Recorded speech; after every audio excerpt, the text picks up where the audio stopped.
ఇంట్లోనే ఉన్నాయి కానీ సంఘాన్ని ఒకటి ఇప్పించలేదు. ఎందుకంటే మన బంధము దేవుడు ఎంత బలపరిచి ముడిపెట్టాడంటే ఆ బంధాన్ని విడదీయడానికి ఎవరు సాధ్యం కాదు. దేవుడు ఇచ్చిన గొప్ప భాగ్యం అది. మనం ఎక్కడెక్కడో పుట్టాము, ఎక్కడ పెరిగామో కానీ దేవుడు సన్నిధిలో వచ్చేది మనమందరం కుటుంబంగా ఉన్నాం.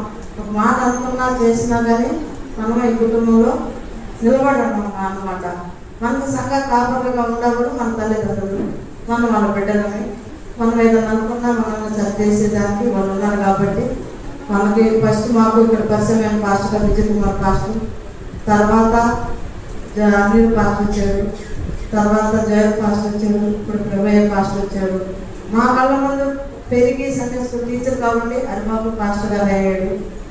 కాబట్టి మేము సాక్ష్యం చెప్పేది ఏంటంటే నా కుమారుడు ఈరోజు బాప్టిజం తీసుకుంటానికి కారణం మేము ఎవరూ ప్రోత్సహించలేదు. వాడే సంతోషంతో నేను తీసుకోవాలని పోయిన సంవత్సరం బర్త్డే నుంచి వాడు నిర్ణయించుకుంటున్నాడు. వాడు ఆ బర్త్డే రోజు వాడికి ఎందుకు నిర్ణయం వచ్చిందో, వాడు ఎందుకు ఆలోచించాడో మాకే తెలియదు. ఆ రోజు నుంచి వచ్చే సంవత్సరం బర్త్డే రోజు నేను తీసుకుంటాను అన్నాడు. ఇప్పుడు వాడు హైదరాబాద్లో నారాయణ కాలేజ్ ఐఐటి కాలేజీలో జాబ్ చేస్తున్నాడు. అక్కడ వాడికి లీవ్ అడిగితే లీవ్ ఇవ్వాలి. ఫస్ట్ వాడు ఏమన్నాడంటమ్మా నాకు లీవ్ ఇవ్వట్లేదు, నేను జాబ్ మానేసాను, వస్తాను బాప్టిజం తీసుకోవాలా అని. ఆ రోజు విజయ్ కుమార్ పాస్టర్ మా ఇంట్లో ఉన్నాడు, వెళ్తున్నారు, తెల్లారి వెళ్తారు అన్నమాట. అట్లా ఇట్లా అంటున్నారు. వాడు మేము బాధపడుతుంటే ఏందమ్మా అన్నారు పాస్టర్. ఇట్లా అంటే జాబ్ అయినా మానేస్తాను అంటున్నాడు బాప్టిజం కోసం. అంటే వద్దమ్మా, మన దేవుడు గొప్ప కార్యాలు చేసే దేవుడు, లీవ్ దొరుకుతుంది బాబుకి, అంత తొందరపడద్దని చెప్పండి అని పాస్టర్ గారు అన్నాడు. ప్రార్థన చేశారు. పాస్టర్ గారు వాళ్ళ ఇంటికి కూడా చేరలేదు. ఇంకా బాబుకి వాళ్ళ సార్ పిలిచి ఒక్కరోజు లీవ్ ఎక్కడ సరిపోతుంది, నీకు 3 రోజులు తీసుకో, నువ్వు అయినా 30 రోజు కదా తీసుకోవాల్సింది, అది ఏస్టర్ రోజు కదా, 30 రోజు ఎందుకు తీసుకుంటున్నావు అంటే నాకు ఆ రోజు బర్త్డే సార్ అందుకని తీసుకుంటున్నానంటే సరే వెళ్ళని చెప్పారమ్మా. మా బాబు ఎమ్మటే ఫోన్ చేసి సంతోషంతో చెప్పాడు.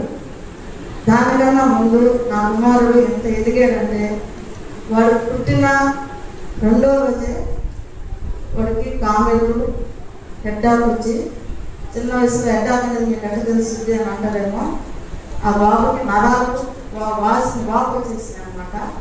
కామెలు వచ్చి మొత్తం బాడీ మొత్తం బ్లూ కలర్లో మారిపోయాడు.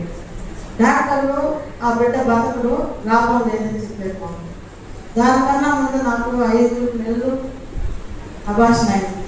ఫస్ట్ బాబు కన్నా తర్వాత బాబు.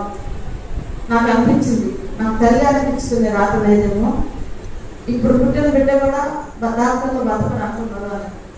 అయితే కొంతమంది పాస్టర్లు మాకు తెలిసిన వాళ్ళు వచ్చి ప్రార్థన చేసి ఏమన్నారంటే, అమ్మ ఈ బిడ్డను దేవుడికి అప్పగించు, దేవుడికి ఇచ్చేయి, దేవుడు నీ బిడ్డను బతికిస్తున్నాను.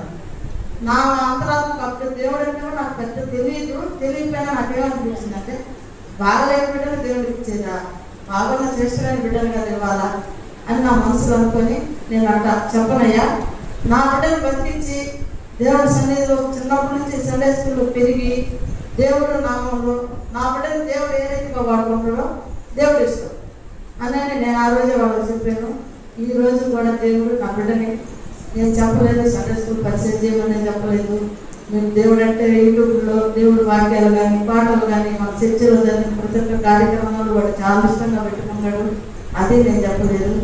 కానీ ఆ రోజు నా బిడ్డను బ్రతికించి ఈరోజు ఇంత పెద్దవాడిని చేసి దేవుడిని నమ్మి బాప్టిజం పొందినందుకు తల్లిదండ్రులుగా మేము చాలా సంతోషిస్తున్నాం. ఈరోజు ఒక పాపి బాప్టిజం పొందితే పరలోకంలో ఎంత ఆనందపడతారో, ఎంత పండగ చేస్తారో. వాడు పుట్టినందుకు మేము ఆనందపడ్డాం తల్లిదండ్రులుగా.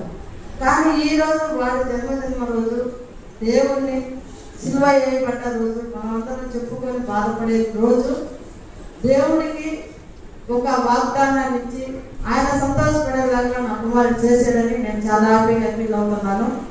చాలా సంతోషం ఉంది. ఈరోజు నా కుమారుడు బాప్టిజం తీసుకున్నందుకు పరలోకంలో పండగ జరుగుతుందని నేను హ్యాపీగా ఫీల్ అవుతున్నా. ఈ సాక్ష్యాన్ని దీవించి ఆశీర్వదించాలని కోరుకుంటున్నాను. ఇక్కడికి చేరి వచ్చిన ప్రతి ఒక్కరిని ఆశీర్వదించమని కేడుకుంటున్నాను దేవుడిని. మేము మీ కొరకు ప్రేమ చేస్తున్నాం.